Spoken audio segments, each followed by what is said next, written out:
What do young adults need to know about saving for retirement? How much should they save? How should they invest? Well, those are the questions we're going to answer in this week's episode of Decoding Retirement. I'll be speaking with Steph Guild. She's the head of investment strategy at Robinhood Financial. Steph, welcome. Thank you for having me. This is quite exciting. It's an area that I feel very strongly about for all ages. Yeah. All right. Well, we are going to talk about all ages, but we're going to start with young adults, people in their 20s and 30s. And how should they? Let's start here. A lot of young adults, and especially in their 20s, have student debt. So how do you think they should sort of balance paying off their student debt while they're starting to save for retirement?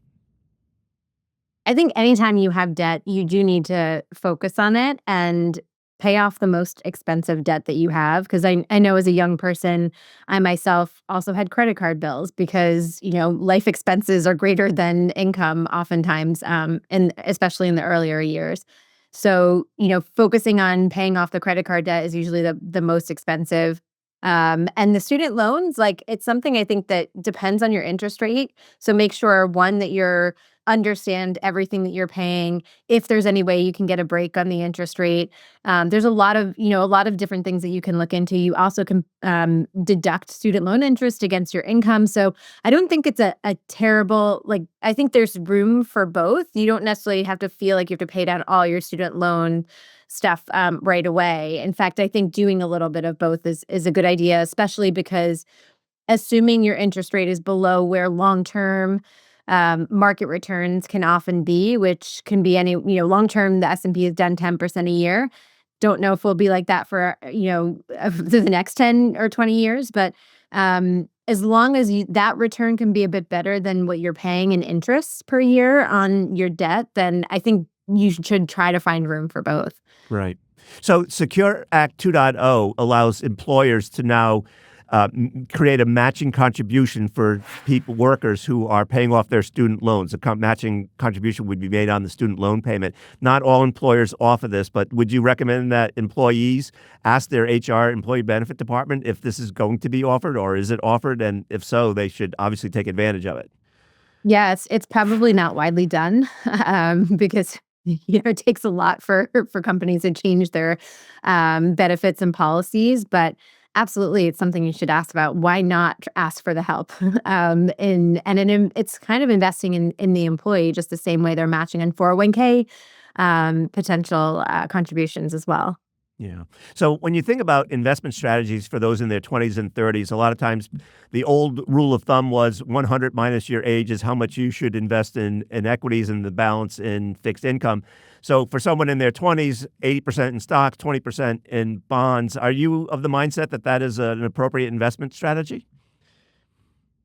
I think it depends not just upon your age. I absolutely what that formula is doing is taking your time horizon into account, and time horizon is very, very important when you're thinking about it, because if you have the longer time horizon you have, the longer you have to ride out the ups and downs that do come with investing. And it really means that you have a better chance of capturing the positive things that come out of investing. However, I think it also comes back to your comfort, right? Investing is always willingness and ability. I see time horizon as the ability part, and I see along with your own financials, but it's also your willingness. How comfortable are you to take the risk that there's going to be times when the value of your account falls, and it can be pretty dramatic in in a recessionary time period, for example.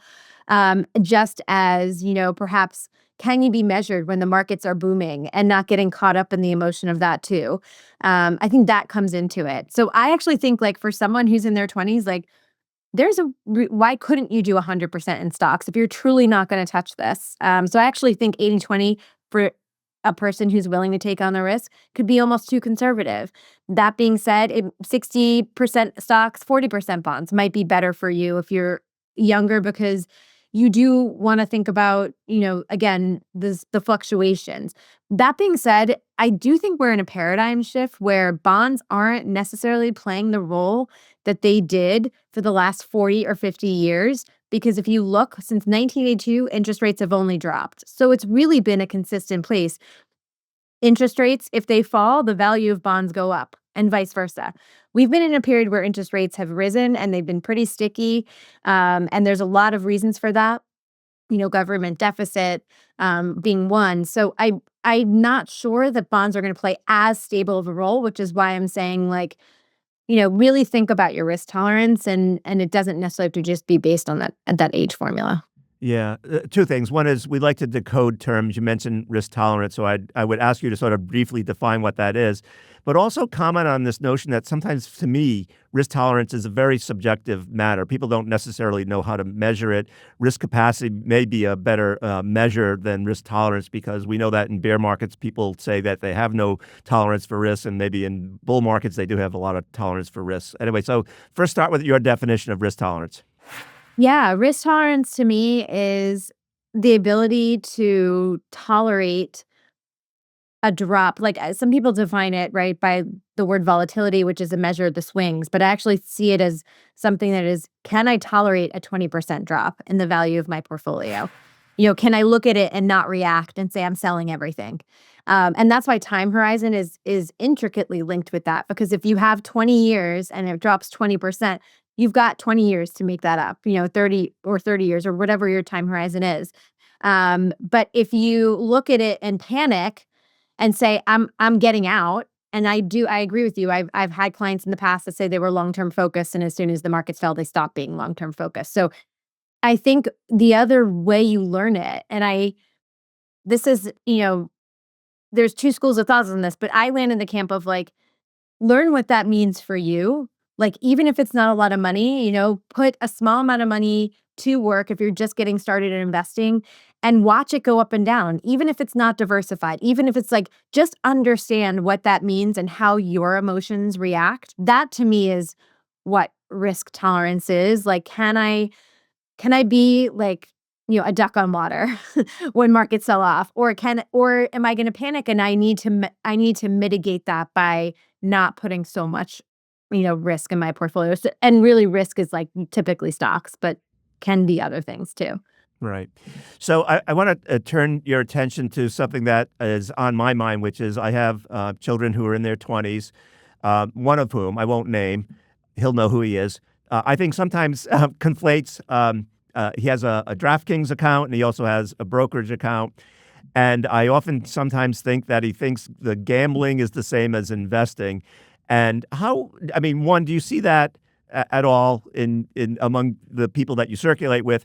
And if so, how does someone sort of separate the two notions, that gambling is different from investing, and that if you are going to be an investor, maybe you need to go read Graham and Dodd, and you need to think about fundamental analysis and maybe technical analysis, and that you need to be not a speculator perhaps, but someone who is thoughtful about the investments that you're making, whether it's an individual stock or an ETF or a mutual fund or whatever it might be. Yeah, on some level, it is all gambling, in the short term, right? And I think the answer to this question is time. I think if you're making a bet on a football game, right, that is okay. It ends at the football game. If you're buying a short-term option, it ends at the expiration date, right? It is about time to me. And I think the pivot happens when you say, I think it kind of starts to happen naturally in your own life. When I was in my 20s, I probably was thinking about just right now, you want to say, how can I make money? What kind of bet can I put on that makes sense, whether it's a bet on a stock or a bet on something else. But once you start pivoting to, I think, one, a life where maybe other things have become more important to you, and you have to take care of family, you have to take care of things, you have a job that requires a lot of your time. I think that's when you start pivoting to okay, how can I invest for the long term? And then to me, it becomes investments and not betting or gambling. But a lot of these things in the short term can be, betting. And I think there's room for both, to be honest. That's where my view is that you want to establish, one, you want to make sure you have an emergency fund that's just cash, maximizing the yield of that, maybe in the best, high yield savings account. And then and that should be, let's say, 6 to 12 months worth of monthly expenses. Your next layer should be some long-term stuff. This bucket is, I'm not going to touch it for a long time. Maybe that's your retirement accounts that you've set up through a 401k or established an IRA. The younger you establish that, the better. And then there can be some room for risk taking, but I think it has the size of that piece of your whole, financial area it just needs to be the size that's appropriate for you. Like you should not put everything into that. And I think that's where the difference comes. And sometimes you learn that the hard way, and sometimes you learn it with time, and sometimes you learn it, because someone else has taught you, like, this is how you should do it. Yeah. So in your mind, would you tell a young person that you should think about having a long-term savings account, which is for certain goals, a down payment on a house, a child's college education, your retirement, and then maybe you have this mad money account where it's money that you can afford to lose, where maybe you're experimenting, maybe you are buying meme stocks, maybe you are buying crypto, maybe you are buying private assets, and maybe you're taking flyers, but it's mad money. It's money you can afford to lose, or money that you can afford to learn with, right? Because you are starting out as a young investor.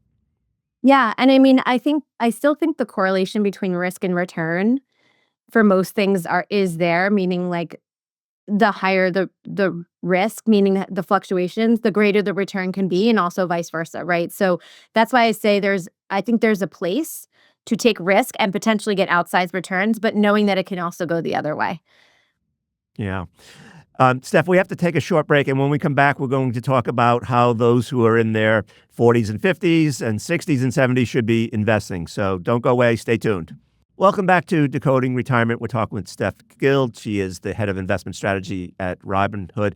Steph, I mentioned that I wanted to talk about investment strategies for those in their 40s and 50s. But first, I want to show you a clip. We've been going and doing what we'll call retirement reality checks. We've been interviewing people on the street about their plans for retirement. And I want to play you a clip and then get your reaction.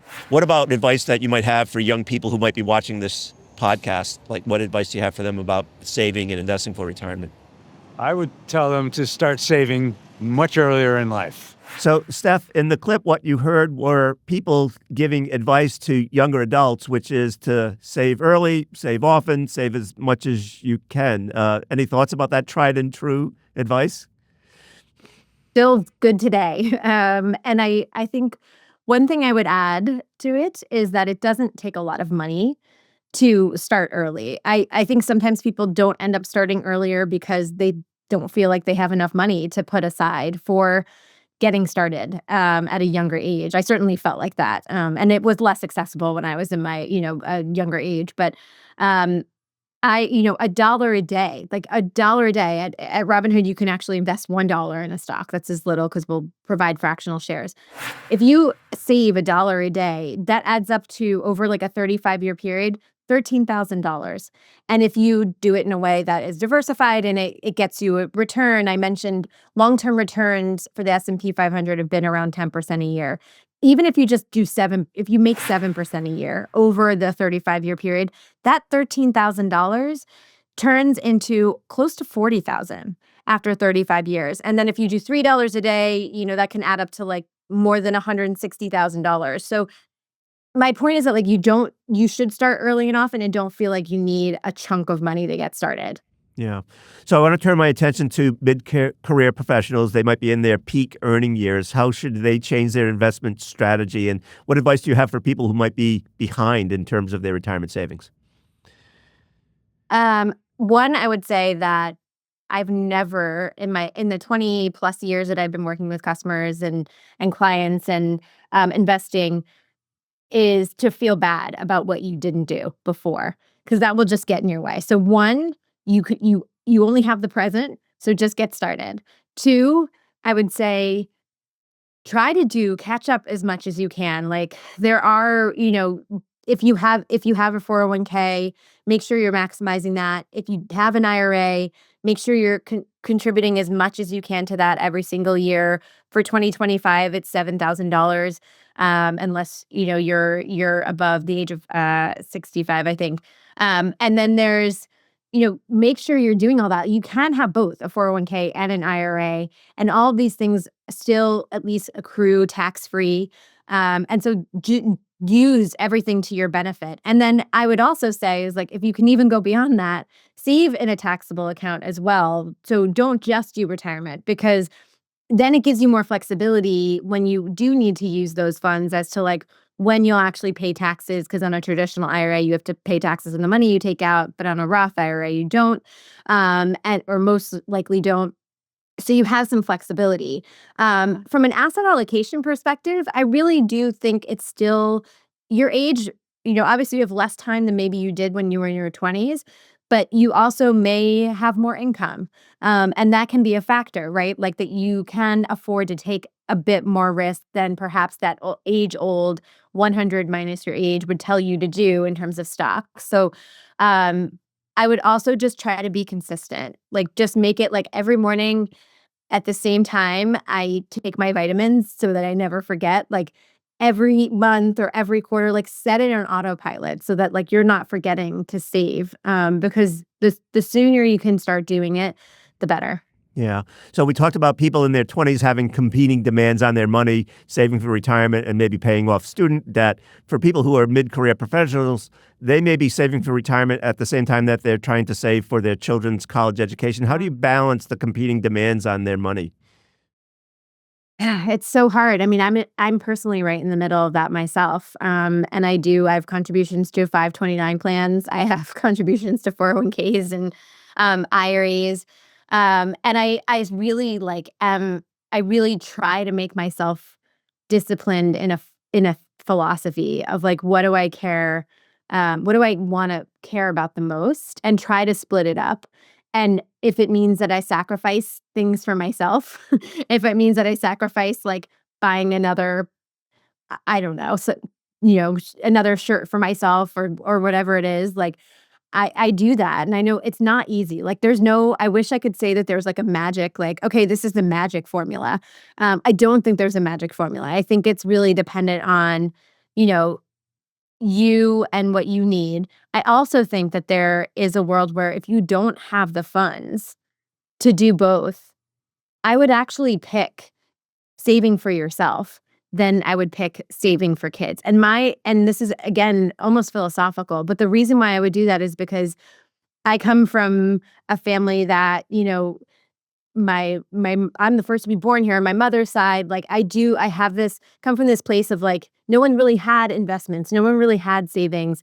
And I think it's a gift if I can save enough for myself that I don't actually have to rely on my kids when I'm older I actually think that's like breaking just making the next generation as financially sound as possible.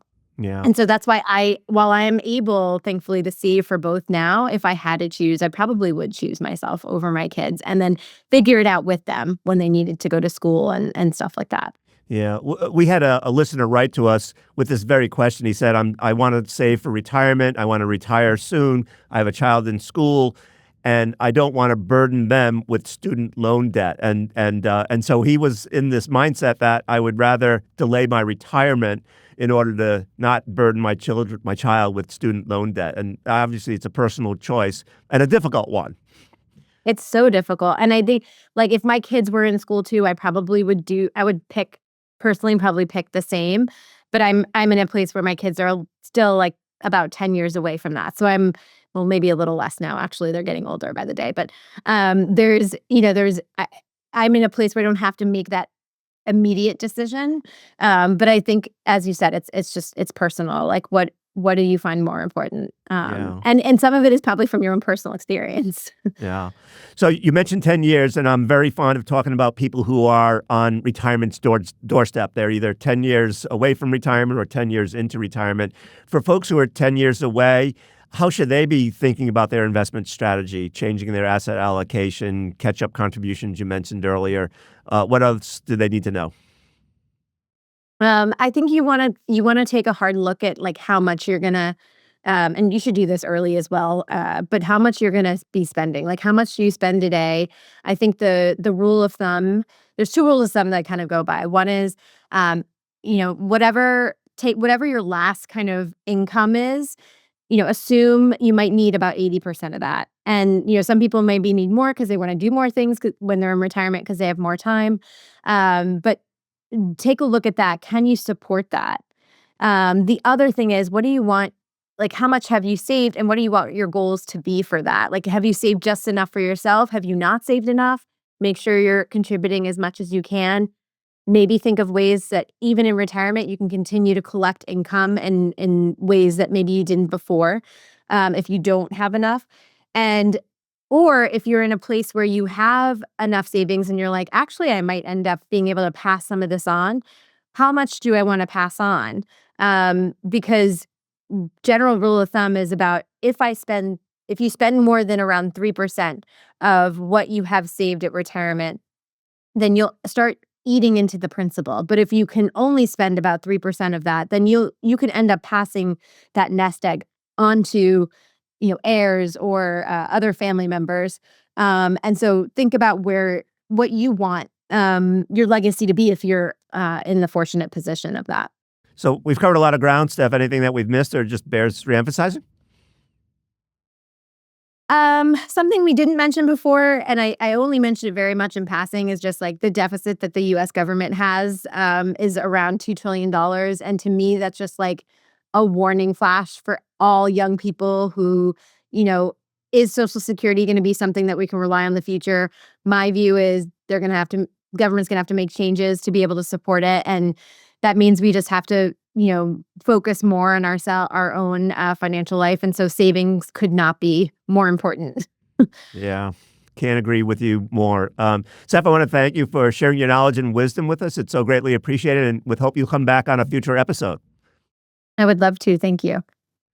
And now it's time for a special segment of Ask Bob, where we answer a question from my fellow podcast hosts, John and David. Hi, Bob. I'm John. I'm David. We're the hosts of Living Not So Fabulously. Our question for you today is, if one partner owned a business before the relationship became legally recognized, how is business growth during the marriage treated with regard to taxes and ownership? Thanks, John. And here's the answer I got from Keith Singer from Singer Wealth. Generally speaking, if a spouse owns an asset before they got married, it would be treated as a separate property. However, if you own the business and then you got married and you spent marital efforts growing the business, the other spouse could have a claim to a portion of the growth of the business. Living Not So Fabulously has a new episode airing every Wednesday at 12 p.m. on yahoofinance.com.